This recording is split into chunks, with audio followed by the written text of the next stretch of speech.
Okay, and welcome back to Fast Performance then. My name is Tim Davies. Today we're back in the attack shack, dropping some truth bomb on your personal battlefields, helping you to win the wars you are fighting. There is people out there, in there, fighting some wars, and so we're here to solve them. And so I am here with my camera, my tea, and my knowledge fam. And what we're going to do today is have a look at a flight safety report then that came out from the Royal Air Force last week, probably, I don't know. I've dropped it, like you do, on the Facebooks. And the Air Force got really upset with me, so I thought I'd better explain it. And the reason I thought I'd better explain it is because a young girl's written to me, and she just asked me to explain some terms. So I'm not going to go all out, jumping in with both feet, hating on the Air Force, because that's not what I'm about, okay? I just want people to be safer when they fly.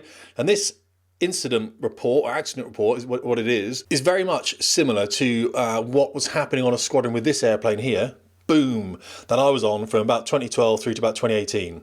Around about 2014, we stopped this squadron flying, maybe 2013 in fact, for 6 months, so that I could get all my instructors trained, so that my instructors then could train the students. We're going to talk about this.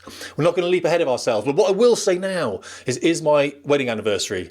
I was going to put a figure in there, but I have absolutely no idea how long I've been married. That's probably quite a bad thing if my wife sees this tape, innit? So I bought her a card and a Terry's chocolate orange. I'm not a cheapskate, right? And she got me nothing.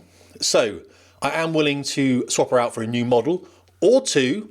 So in the comments below, if you fancy a bit of FJP, chuck it in it. Let's get some threesomes on. I'll be honest though, I couldn't imagine anything worse than a threesome.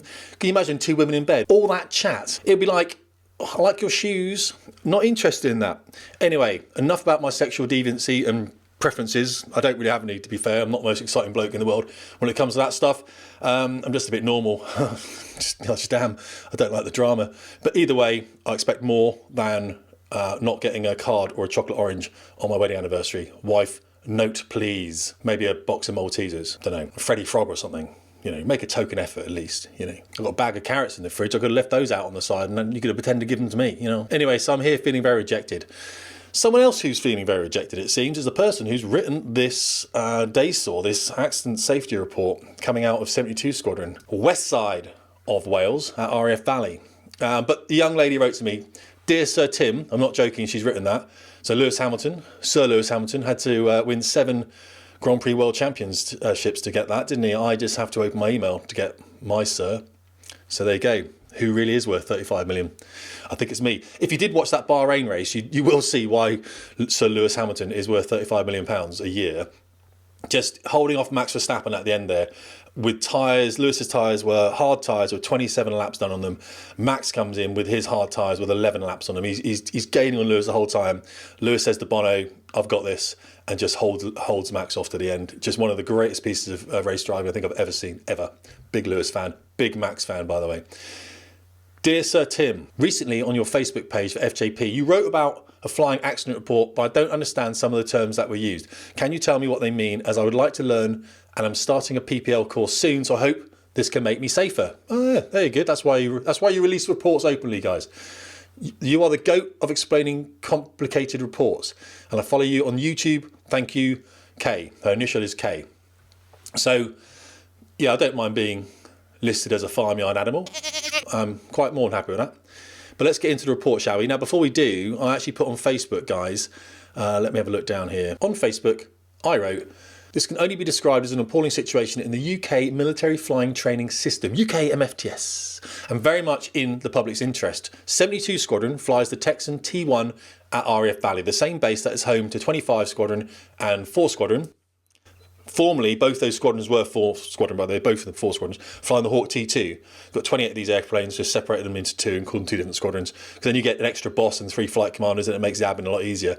The Texan T1 was renamed. It's actually the Texan T6C. If you're an American dude or somewhere out in the real world, you'll know what that means. And I brought those 10 aircraft in as a requirements manager when I left the Air Force, or when I was leaving the Air Force, sorry. And now they've gone and bought another 4 because the numbers changed and there's reasons for that. Doesn't matter. In 2012, I was a flight commander on 4 Squadron, which was going through an almost identical situation to that which is highlighted in this Defence Air Safety Occurrence report, otherwise known as a DASOR. I eventually managed to convince the boss to get an external human factors assessment done by the RAF Centre of Aviation Medicine, which is called RAF CAM, who came and conducted an operational event analysis, a close look at flight safety. This led to the cessation of all student flying until I could train up my instructors who, as in this report, were not getting the flying currency and qualifications they required and were suffering from significant stress in the workplace. So, when the RAF tells me that they have learnt the lessons of UKMFTS during this time, this DASOR suggests otherwise. Personally, I don't believe the RAF, and nor do a high number of service personnel and defence who sent me the same report. It doesn't seem like people are your greatest asset here, but it does help to clarify the RAF's retention issues. Lastly, for the author of this DASOR, who I do not know and did not send this to me, from an old grey bomber pilot, if you are taking flak, it usually means you are bang on target. Now, I did tell the RAF I was publishing this DASOR. It is through something called the Aviation Safety Information Management System, or ASIMS. And the ASIMS does state that the proactive reporting of air safety concerns by personnel from across the defence environment is fundamentally maintaining continual awareness of the risks facing our people. Let's get rid of Facebook, shall we? So, some dude's got or dude out, I don't know who this is, by the way, genuinely I don't know who it is, and I haven't asked because I don't care, genuinely don't care. Someone on the squadron is worried that they're walking into some kind of like an accident state, and that's fair enough because when you read it, they are. There's no two ways about it. They absolutely are walking into a very difficult place that's very hard to come back from unless it's sorted out quickly. Now, of course, I'm not blaming anyone here. This is I'm not here to have to get my lawyer involved again, who's a lovely person but really expensive. They just are. Not very good, of course. I'm actually had to use them recently with a defamation case against me, but I actually stopped that going through, and I will do a YouTube video about that particular army officer in due course, because I'm not vindictive. It's not about that. It's just about helping people out understand, these kind of attacks that we get when we're in the public space. Now, the DASOR, the report coming out of 72, there's got some terms in it, guys, that are hard to understand if you're not in the flying community. So I'll put it up on screen and I'll go through it for you. It's about squadron fatigue and mental health. Exactly the same thing that happened with this jet here, as I said, back in 2012 when the squadron was just crumbling. And the main gist of the matter is, in flying training, what happens, I'm just going to uncover part of the screen here so I can see, what happens when you're flying these airplanes is you've got to get students through. So students come in the front door and they have to go out the back door, all right? So they come in the front, they go out the back, and then they go to the frontline jets like this one. It's not flying anymore, it's a Tornado GL4. In fact, the station commander here, lovely guy, I flew with on this jet, okay? I flew with him on this jet. So I'm not blaming the station commander here. I'm not a blame guy. This rests up at director of flying training level, if at all. Okay, it's a very complicated problem. It's one of those wicked problems. But either way, it's not like they didn't know about it almost a decade ago. Now, I left the Royal Air Force mid-2018, okay, so I'm not that familiar anymore with this squadron. I brought the jets in, don't know the people, not this, the Texan T6C, T1. Now, when the students come in, they come in the front door, they've got to be trained by instructors, and then they leave, and they go to the front line. The thing is, those frontline pilots are also coming back in to be instructors. Now, you can't just come off a frontline jet like this one or the F-35 or the Typhoon and end up teaching on the Hawk here or the T1. It's a complicated business. You need training yourself. It normally takes about 9 months to train an instructor. It can be compressed, but it can take up to 9 months. And they're there for a 2.5-year tour. So you want to accelerate that process as much as you can, which means you need to prioritize your instructors. And that is not what happens in the United Kingdom military flying training system, where the financial incentivization is to get students out on time. You can see where this is happening now. So, of course, the same instructors that train the students, a lot of those instructors also train other instructors. That makes sense. And that's what my men did. And I didn't have any women. It was all men. Okay, so my men, I had 12 men. Those men would train the instructors. Train pilots that came back from these kind of aircraft. They train them to be instructors on this kind of aircraft. Now, my team are also the top instructors on the squadron. So those instructors will also do a lot of, not the tests, but the help if students are failing stuff. They go and help those students out. Those are the guys I turn to, the guys of what's called an A2 qualification. And A2 is quite a high, above average pilot and above average instructor qualification in the Royal Air Force. Okay, it's a Central Flying School accredited qualification. So they are held in high regard, and they are quite valuable people, and they're all now out in Saudi Arabia because, of course, we didn't treat them very well, and they left and they're flying exactly the same aircraft on about 20 grand a month out there in Saudi. And why not? Why not indeed? Okay. Because if you don't look after your people leave. Stop walking around saying our greatest asset is our people when it's fundamentally not true. Your greatest asset for the Royal Air Force is your reputation, and you know it. That's why you sacrifice your people first. And that's what's happening here. Let's go over this OJAR. Wrong. Let's go over this DASOR, shall we? So squadron fatigue and mental health. Narrative description of event. Now this person, I think they're quite a senior person. They might be a flight commander, so one of 3 flight commanders on the squadron. Okay, so okay.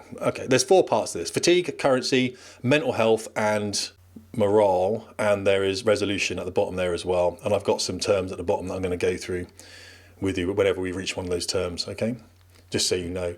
So just so set up, UKMFTS then, a company called Ascent Flight Training is full of military people as well now. They run this. I'm not having a go at Ascent. Ascent is growing a lot and it's hamstrung by these contracts, unfortunately. And the main thing about the contracts, from what I remember, a load of people have contacted me about this.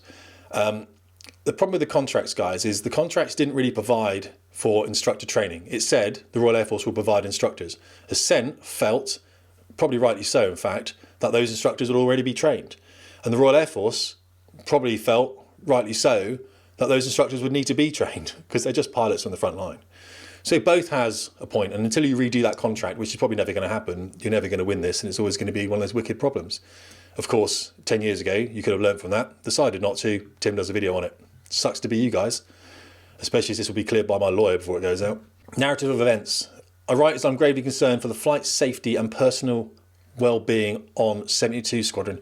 The squadron comprises 12 trained QFIs, qualified flying instructors, guys, 10 student QFIs, so people from the front line, coming to the front line to become instructors, but they need training, so they're student QFIs, and 24 student pilots.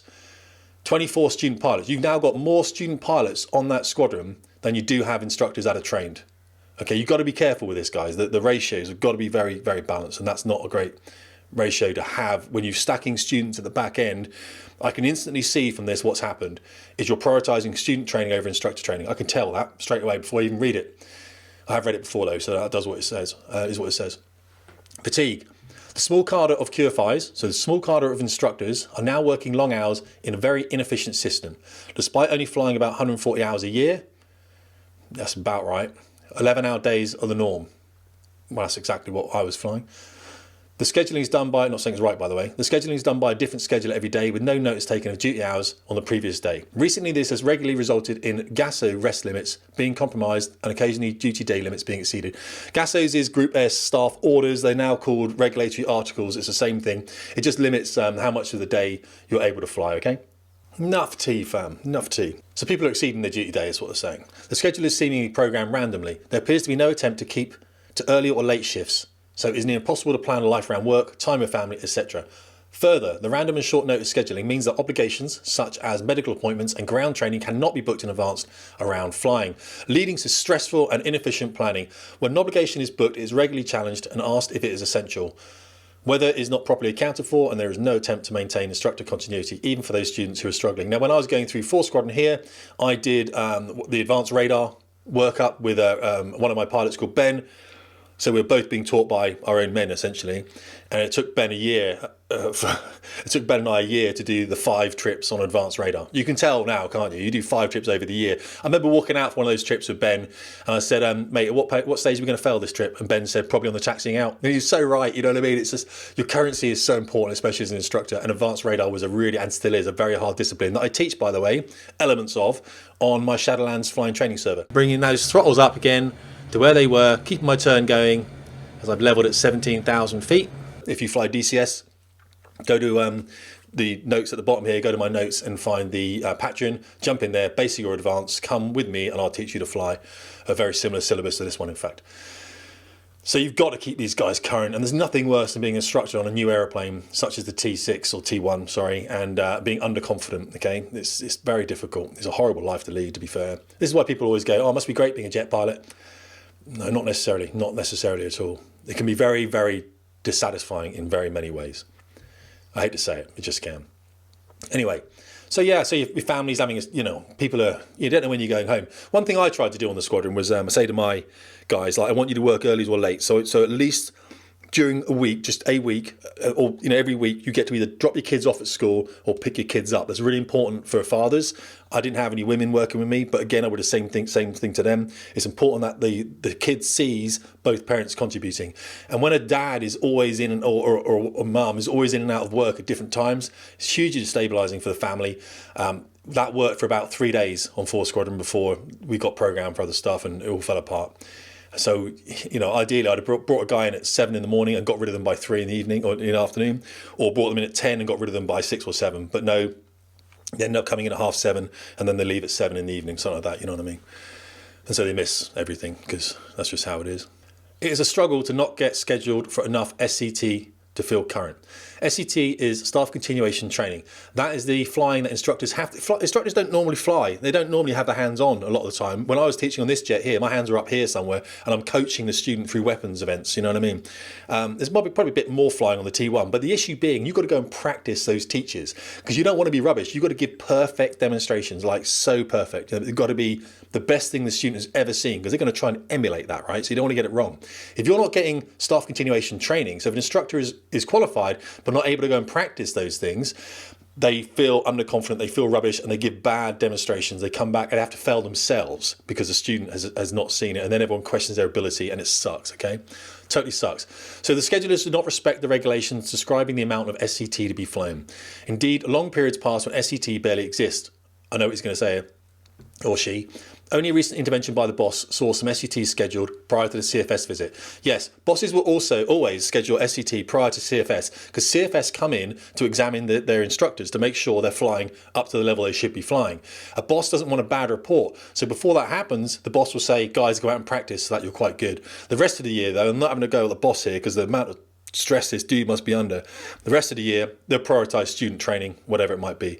Especially when it comes to the contractual obligations of UKMFTS. The boss here is like a figurehead on the squadron, right? So it's very difficult to do real boss things on a squadron when you're in this particular environment. I don't blame the boss for this too much. I do think, though, the boss needed to have gripped this and had a sort of tactical pause and gone, hang on, you know, people are telling me we're running hot. I've got to do something about this. Let's take a day off and talk about it. They may have done that. I don't know.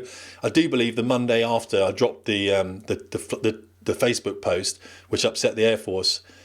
I think the Monday after the station commander went in there with both feet and shut the squadron down for a day and just said, let's talk it out. Okay, let's talk it out, which is the right thing to do. So Central Flying School, the oldest flying school in the world, have obviously they go and visit and the boss gives them some training. There's been a chronic shortage of aircraft ever since UK Texan first flew, and insufficient time was allowed between starting QFI training, qualified instructor training, and the first students arriving. Therefore, QFI training has been a constant struggle with C2I courses that should take 8 weeks or so, taking 8 months. A C2I is a guy coming from this jet who's already an instructor, goes across the Texan, and they're like, yeah, we can get you flying on the Texan and teaching on the Texan straight away before you have to requalify your A2 or whatever qualification you got already. But you've got to do the C2I first. That's going to take about 8 weeks. We'll just give you the basics, get instructing, and then I'll teach you the more advanced stuff later. But at least you're instructing, right? So being current. You want to get those CTI courses knocked out of the park. Just hit them, bang, bang, bang, bang. Get the guys going through them, whatever. Get them done, get them in the jet, get them flying, and now eventually we'll pick up the rest of the quals. If a C2I course is taking 8 months, fundamentally there's a failure there. Absolute failure. You've got a massive inefficiency. You've got an instructor who's come from something like this, whatever, so he knows what he's doing, sitting on a squadron for 8 months not getting qualled, okay? Embarrassing, fam. Do something about that. Prioritise C2I courses. Get the guys through them straight out, okay? My gravest concern is, so C2I is certificate to instruct, all right? My gravest concern is student currency. The course is 66 hours in 48 weeks. Done the maths on that one already because I'm brilliant. Even if students smoothly progressed at a rate of 1.4 hours a week, their currency would be unsafe. Yeah, it would be. 1.4 hours a week. A student should be flying 3, maybe 4 times a week. They're students. They don't know what they're doing. And to make it worse, they've been on holds for a year before this. So they've been on like maybe a 12 or 14-month hold straight out at the end of IOT, Cranwell. Then they've been post-EFT elementary flying training on the Grob 120 TP. They've been on another 12-month hold. Then they get on to Texan here. They fly Texan at a really poor rate. Then they get on to another 12-month hold. Then they go across to 25 Squadron. They fly that, and I think maybe onto 4 and then onto the front line. So these guys are suffering. And some of these guys and girls come to my server on DCS, and they fly F5 and F18. I teach them those 2 aircraft to try and keep them current. But they have to go and buy a really expensive PC to do that T-break. Enough tea, fam. Enough tea. Man. Love my tea. Right. Twinnings, if you're asking. Twinnings. Send me a present. Send me a box of Twinnings tea. I will be your friend for life. Or if you do want to swap out my wife because she bought me nothing and I bought her a Terry's chocolate orange, then chuck your phone number down there. Let's hook up. But I need you to be over 35, else there's too much of this. You know, can't deal with it. Right. Yeah, so currency is an issue. Some students manage 2 IA trips in a month with no flying. IA is incidental allowance, and what that means is you've got to keep these students current, else they can't fly solo. And so the next trip might be solo, so you've got to give them what's called incidental allowance. That's free flying. They could technically still fail it, but it is kind of free flying. It's not course flying. You're not progressing along the course. So, you know, they're not doing any other course flying. You're giving these 2 free trips if you can give them. And it sucks for the students, okay? Flying solo with that little recency is a safety risk. That's a factually correct statement right there. Their crew wall is a story about how let down they feel by the system. My goodness, they're actually posting stuff on walls. There's a lot of meme sites, I don't know, that I follow. They let me follow them because I don't post their stuff because I'm not that dude. And I don't post about 95% of things that get sent to me on Fast Jet Performance, guys. I'm not trying to bring the Air Force down, but this is a flight safety critical matter. This needs to be addressed with, okay, and it's not being addressed. It probably is now because I know the station commander is trying to address it, but I also know the problems inherent within UKMFTS and the fact that it is so difficult to address these problems, the way the contracts are written. You wouldn't do that again. There's parts of UKMFTS, by the way, that are working really well, and that's correct. But there are parts that are still struggling, all right? And we should have learned. Not me, I couldn't care less. In fact, one of the people involved in this asked me to give him a call so he could explain it. And I said, sure, I will. Yeah, absolutely. I'll post him a day rate then because I'm a consultancy. I'm giving you this information for free on YouTube, crying out loud. I'm not phoning you so you can explain yourself. You should explain yourself to these students and these instructors who aren't getting their time. Wasn't anyone on that squadron, by the way, that called me up. Okay, right. The course should be about 25 weeks based on RAF courses before MFTS. Yeah, about half a year, okay. Yeah, it should be. I know it's almost a year, isn't it? Jeez, it's almost a year. But I just feel sorry for these young people. I speak to a lot of young people going through and I'm like, you're going to be over 30 before you get on the front line. You don't want to be going out to Syria and stuff, sitting in Block 4 in a F-35, spending all your time on exercises around the world.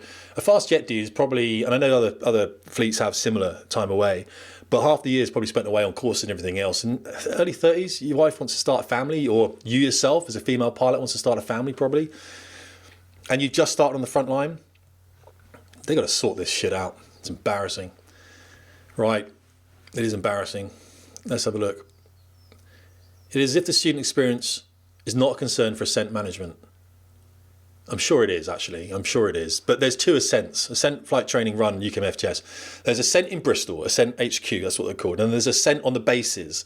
Every base has like a little ascent building and people in it that work for ascent. They're very remote from ascent in Bristol. I used to work in Bristol with ascent, or on the floor below them with 22 group. Director of flying training, I was in a requirement space, doesn't matter. And I know down there, there's a lot of worry. Don't get me wrong, there is worry in the HQ. And there's good people working in the HQ, but they're remote from what's happening on the ground up there. Now, what will happen eventually, and it's happened on 4 and 25 and everything else, is the ascent that are on the base become very much embedded with the squadron and become part of the squadron family. And the squadron loves them. And the ascent on the bases love the squadron because they live there and everything's great. It takes time for that trust to build up. And unfortunately, Ascent HQ is remote from it. It just is remote because it's in Bristol and all these bases are all over the place, aren't they? Cranwell and Valley and Shawbury. So I'm sure it is a concern for ascent management. It is. It's just very hard for them to do something about it. Both sides are in the wrong here, by the way. Course 4 has been here a year and only some of the students have soloed. Course 5, 10 months and not started flying. So they've been there 10 months and they're not started flying. Course 6 and 7 are here too. Started July, September 2020. For student, continuity is everything. With course 3 and the number of student QFIs under training, any additional courses will struggle to progress. As each new course arrives, it threatens the continuity of the more senior courses, creating animosity and resentment between courses. Okay, I doubt that last bit's true, but what happens is, he absolutely, whoever wrote this is correct, and they do understand the system, by the way. They're saying that as each new course arrives, it does threaten the continuity of the course that's already going on. That's why we had to get rid of course 1, finish them on the Hawk T2, and then we stopped all training, and all course 2, 3, 4, and everything else just stopped until I got my instructors up. And then we carried on. It took about 3.5 months, 4 months to get my instructors trained. Then we cracked on. Hashtag hero, thank me later, no worries. Okay, so, but they're right. I don't think the animosity and resentment really is there between courses. Courses don't dislike each other because one course is getting more flying. The courses don't care. They might be a bit like, I need to get the flying done. But you're not resenting anyone else. You're just trying to get all guys flying, all girls flying. Mental health and morale. Every single QFI on 72 Squadron, Ascent and the RAF wants to do a good job and train students. Every single day, the QFIs, instructors, are ground down by a military flying training system and military flying training system management that doesn't let them do this. That's pretty damning. True though. The random scheduling leads to letting partners and children down. Some instructors have had to find time alone at work. Some instructors have had to find time alone at work in an emotionally distressed state after having told their children that they won't be able to see them tonight. Again, this happens time and again. Instructors are seen as an expendable resource that can be asked to do more and more rather than properly resourcing the enabling tools. And this is why the service is going to experience one of the greatest hemorrhaging of people once the airlines start recruiting again. And I'll tell you why that is right now. Because people that were going to leave maybe 2 years ago, before this whole corona thing came in, they stayed in the Air Force. They were like, I'm going to leave, I'm going to stay. Other people that were out of the Air Force in airlines, lost jobs, came back into the Air Force. They kind of, made up some numbers. And then the people that were ready to leave anyway now are just waiting for this corona thing to break, and they're going to leave as well. So you can lose 3 times the amount of QFIs that you had. You're just going to lose a lot of people in one big go. And I think the Air Force knows this. It's like anything, isn't it? Oh, there's some sand. Put my head in it. Yeah, nothing to see here. Whatever. Right, so yeah, but guys, also the thing about flying training, it's supposed to be a rest tour, and this doesn't sound like a rest tour to me. It sounds like the worst tour you've ever had in your whole life, ever. The training management system is labour intensive. Mission planning is labour intensive. Even just looking up a few key facts for a sortie takes tens of minutes, and not a fit for purpose system or courseware system that you have to log in through multiple layers and then manually search page by page in a logically set out document for the few key facts you need to deliver safe and effective training. I know TMIS, Training Management Information System, it is an Ascent product. It was a bit of a goat from the start, to be fair. It didn't really work. It was as in a rolling goat, as in something that's not working properly. And I think they just try to patch it up as opposed to scrap the whole thing and buying something off the shelf. Some people will go, yeah, I like it now. Yeah, you'd be normalised. It's like that Stockholm syndrome, isn't it? When you're taken hostage, it's like, oh, I like I like my captors. They're really nice. Yeah, I bet they are. Tea, enough tea. Done. Right. The sheer amount of effort needed to deliver the barest minimum quality of instruction with this almost complete lack of support is getting every single QFI down, Ascent and military. They've got Ascent QFIs there as well as military QFIs there. Just outbriefing. Outbriefing is where you go to the desk, you learn about the weather and everything, then you step to the jet, sign the jet out, go. That's called an outbrief. Just outbriefing requires so many different IT systems to be checked, cobbled together, because TMIS won't do what it's needed. TMIS was supposed to tell you when you're out currency. It's supposed to look after your currencies, not allow people to be programmed who were uncurrent or becoming uncurrent. It never did that. It would have been great if it did, because then you wouldn't be able to be put on the program if you weren't current. If you had a seed roll, you wouldn't be able to be put on the program. It never did that. So over half the QFIs, it might do now, by the way, I don't know, but it might do now. Over half the QFIs, both Ascent and military, are actively looking for another job. Pretty damning, isn't it? No one feels they can speak about the issues on the record. Strange that. Hence why this report was anonymous, by the way. You're anonymous. When people start reporting anonymously on a squadron, and I never did, which is probably why I didn't go much further in my career, you've got a massive safety issue. And we'll look at our inability to get that latest flight safety report from the Royal Canadian Air Force as well. We've got an epilogue for that. That was unfortunately Jen Casey, was it? The death of Jen Casey with the Tutor aircraft, that span-off manoeuvre. And unfortunately they got out late because the seats were bad and all this kind of stuff. Whereas, I'll do a commentary thing on that. I've got someone internally trying to get me that report. But if it is restricted heavily, guys, I won't be able to use it, because if it says if it says in confidence, well, I can't, this thing that was sent to me has nothing not like that on it, okay? It was sent to me in an email by about 28 people, strange enough. No one feels they can speak about the issues on the record, as several of the Ascent QFIs are trying to move to part-time work and don't want to appear to be bad employees. And the military QFIs want to either get promoted or be selected for exchange aircraft type changes, so don't want to appear as bad officers. Now, resolution. The senior officers on station appear to understand the problem, but are utterly powerless to fix it, and that is the issue we have with this whole thing. Ascent HQ appears to require a contract change in order to progress anything that might make an improvement. And rightly so, they're a business, right? Ascent's a business. They're like, oh, we're happy to change, guys. Let's just get into the contracts and change that, shall we? And the Air Force is like, no, can you just do it anyway?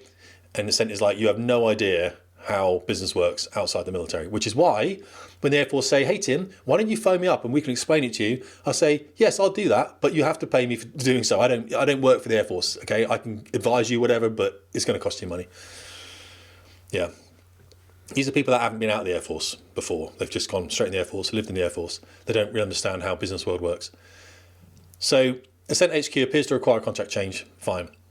in order to progress anything that might make an improvement. The Ascent management deny there is an issue and are seeking to bring students back to flying well before sufficient progress has been made with QFI flying. Standard, that's exactly what happens, and that's what the problem is. Get QFIs up first, guys. Further, as the day gets longer, so will the flying day. The only way to manage a full program is to run an early and late shift. However, there are currently not enough QFIs to do this. Until more QFIs have been trained, then a shorter, manageable flying day should be used. Yeah, but if it was used, then you wouldn't get the output of students on time, Ascent wouldn't get paid, yada yada. So I agree, you should have early and late QFIs, because else the day does become 12, 14 hours. Marriages fail, that kind of stuff. It's a nightmare.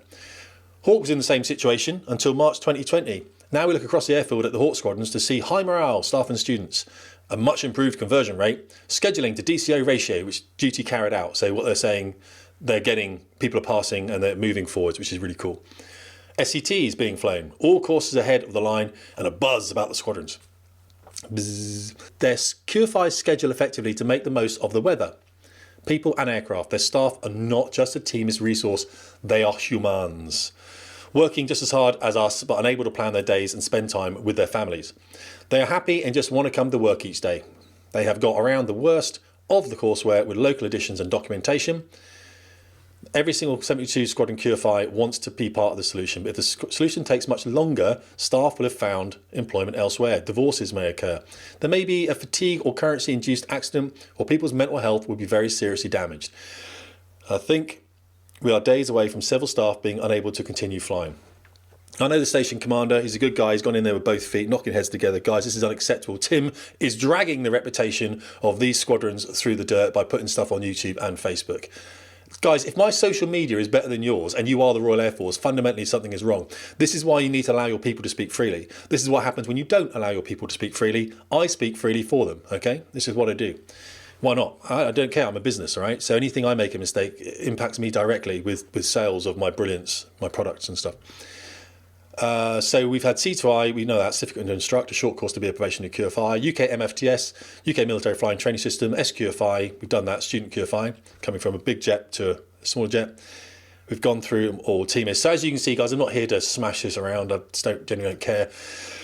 Not an ideal state of affairs there on 72. I'm sure it will get better. It just takes time, and hopefully no one will die in the process. And that sounds a bit weird, doesn't it? Hopefully no one will die in the process. But right now, that's where that squadron is. It's in a very, very vulnerable place where a lot of stress, a lot of people will be flying and they won't be as current as they should be.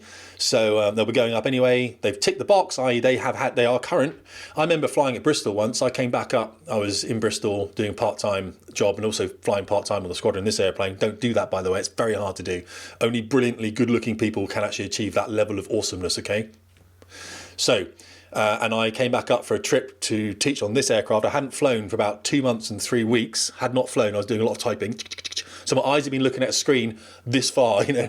That's my level of my eyes. I drove up to Valley and they said to me, Ascent said, Tim, when you get up here, we'll give you a general handling sortie so you can just go and brush up. Yeah, lads. Thank you, Ascent programmers. Something happened, of course, and I ended up being the bounce aircraft for a 2v1 advanced radar sortie, probably the hardest sortie you can do as the bounce. And I was hanging onto the tailplane, like I was working the hardest I've ever worked. Not only against the G and the nausea, I felt massively nauseous. I hadn't flown for, as I said, about a bit more than 2.5 months.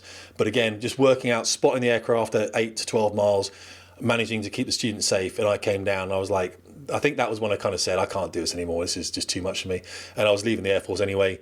And I said, look, I need to stop flying this thing, finish my typing job and just get out and start a new life, dominating the planet. And yeah, just changing the world in my image. Guys, I'm going to leave it there. Hopefully I haven't kicked them around too much. I wish them all the best. They do write to me a lot.